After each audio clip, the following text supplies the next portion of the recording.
तुम्हें नहीं भूले। नहीं दीदी, तुम्हें कैसे भूलूंगी।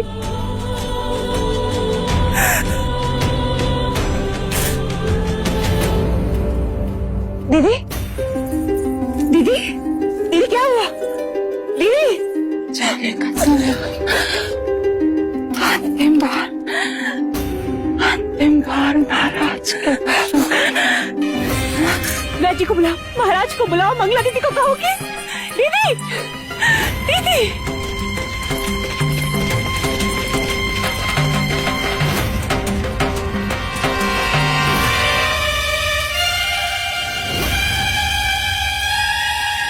क्या हुआ वैज? सब ठीक हो जाएगा ना? इसमें ऐसे लक्षण दिखाई देते हैं जिसे सन्निपात कहते हैं।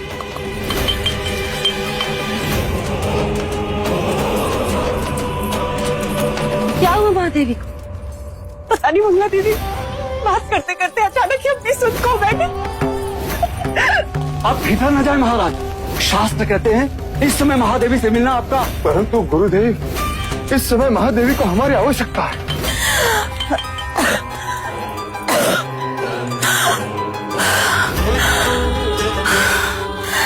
महादेवी हृदय की गति हो रही है, समय बहुत कम है, शीघ्र ही महाराज को बुला लिया जाए।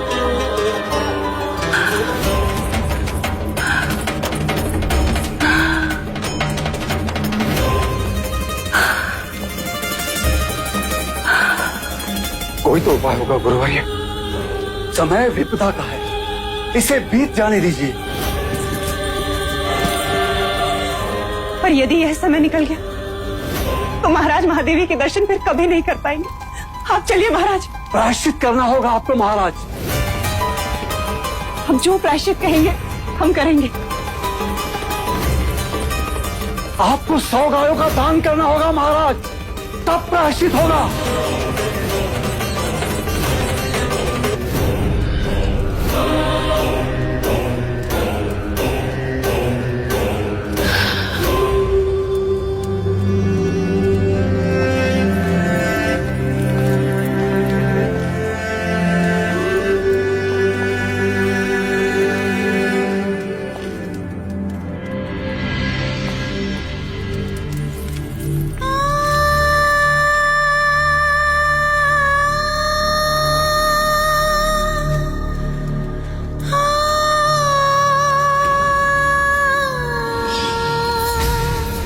महादेवी, यदि हमें कुछ हो जाता तो? हमारे होते हुए आपको कुछ नहीं हो सकता। क्यों? क्योंकि हमारी कुंडली में अखंड सौभाग्यवती का योग है। आप हैं तो हम हैं। आपके बिना हमारा होना संभव ही नहीं। आपसे पहले तो हम जाएंगे देवी।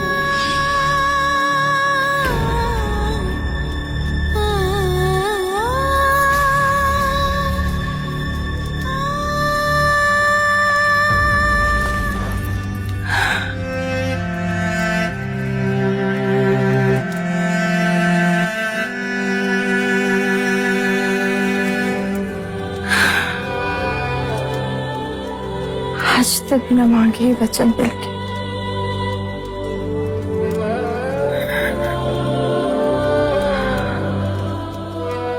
आप हमारे मरने का दुख है,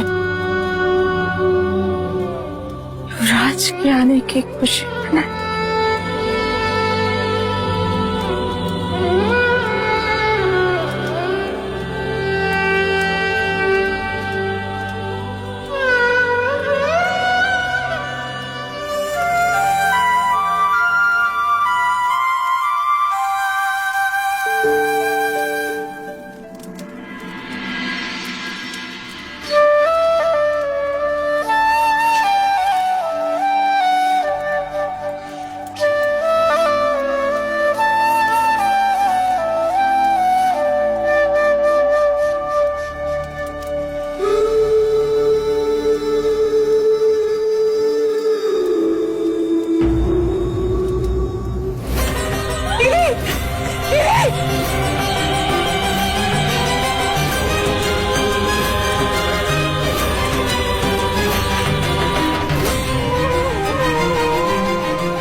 हमें छोड़ के क्यों गए? विलाप न करे राजन। 4 प्रकार की अग्नि से मनुष्य कभी बच नहीं सकता। इच्छा अग्नि, काम अग्नि, जठर अग्नि और चिताग्नि। जीवन में काम अग्नि सृष्टि का सर्जन करवाती है और चिताग्नि उसी सर्जन को भस्म करती है। परंतु महादेवी महामाया सौभाग्यवती गई है राजन। वो अपना उत्तरदायित्व पूरा करके गई है। कपिल वस्तु को उत्तराधिकारी देकर गई है राजन। गुरुवर्य,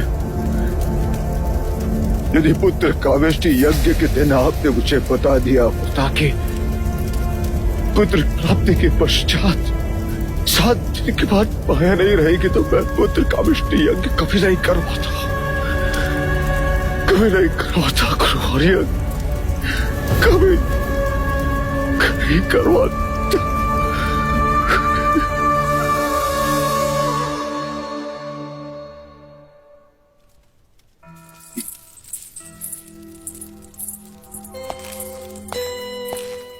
कहाँ जा रही हो मंगला? टोक दिया ना। सिद्धार्थ को महाराज से गोद लेने। क्यों? अचानक अधिकार छीनने वाले पर अधिकार जताने जा रही हो? आर्या, जब तुम सोचते हो ना, तुम्हारी आंखें छोटी हो जाती हैं। सोचते समय आंखें बड़ी करोगे तो दूर तक दिखाई देगा। वो कैसे? अगर सिद्धार्थ को मैं पालूंगी तो वो मेरे अधीन होगा और मैं उसका पालन ऐसे करूंगी कि वो देवदत्त के बिना एक कदम नहीं चल सकेगा। मैं जो कहूं वो वही करे, भले ही राज का उत्तराधिकारी हो, पर राज तो मेरा देवदत्त ही करे। नहीं गुरुवर्य, कहाना नहीं देखना। ये लेख विधाता का है राजन। इस पर मनुष्य का कोई अधिकार नहीं होता। पर स्वयं पर तो अधिकार है। नहीं ये देखना उसका मुख, जिसने हमारी माया को हमसे दूर किया। राजन, ये आप नहीं, आपकी सोच पर सवार स्मशान का वैराग्य बोल रहा है। क्या ये वही सपना नहीं है जिसके लिए आपने और महादेवी ने क्या कुछ नहीं किया? यदि आप उसे पुत्र का अधिकार नहीं देंगे तो आपके तर्पण का अधिकारी कैसे बनेगा? किंतु आप ये क्यों बोल रहे हैं देव कि ये माया का ही अंश और आप ही का वंश? इसने माया की कोख से जन्म लिया और माया इसी में समा गई। देव, एक बार, बस एक बार इसे उठा लीजिए, इसे एक पिता की तरह अपने हृदय से लगा लीजिए। इसकी आंखों में देखिए, आपको यूं लगेगा जैसे जैसे माया आपको देख रही है।